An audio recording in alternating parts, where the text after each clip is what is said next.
Le guérisseur maître Philippe de Lyon a dit qu'il faut considérer les animaux quels qu'ils soient. Voici quelques extraits de ses paroles. Tous les animaux ont été créés comme l'homme, selon leur espèce avec un mandat à accomplir, et il y a un rapport de progression entre les corps des animaux et celui de l'homme. Dieu a pourvu de l'intelligence le plus petit animal comme le plus gros. L'animal est sur le chemin de l'homme. Il a un instinct qui ne s'éteindra pas plus que l'âme humaine.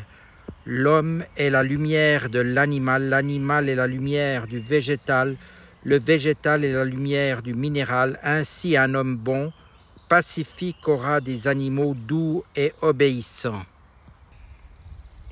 Les animaux progressent comme l'homme et ont l'instinct de la conversation.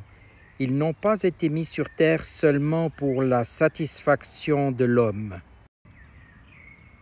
Un chien a en lui tous les vices et tous les crimes. Les naïfs, en le voyant souffrir et être malade, disent « Qu'a donc fait ce pauvre animal innocent pour mériter un tel sort ?» Et cependant sa souffrance lui est précieuse et lui acquiert pour l'avenir les plus grands avancements. Les animaux sont rangés par classe et dans chaque classe par famille. Et si l'une de ces classes d'animaux ne voulait pas avancer, une autre la pousserait. Il en est de même pour toutes les classes, même pour nous.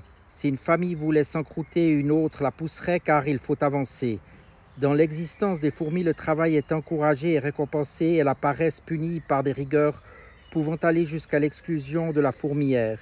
Si pour les taquiner, vous retardez le travail de quelques-unes, vous pouvez être pour elles la cause d'une punition imméritée.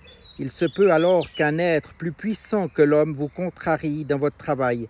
Inversement, nous pouvons recevoir de l'aide si nous facilitons le travail des inférieurs. Les infiniment petits qu'on ne voit qu'à travers un microscope travaillent eux aussi. Ils ont leurs lois qui les régissent, leurs peines et leurs punitions.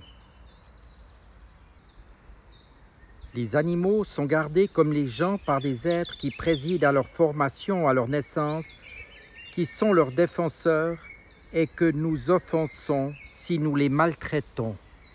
Les animaux souffrent continuellement et souvent d'une façon intolérable. Si nous le savions, nous aurions autrement pitié d'eux.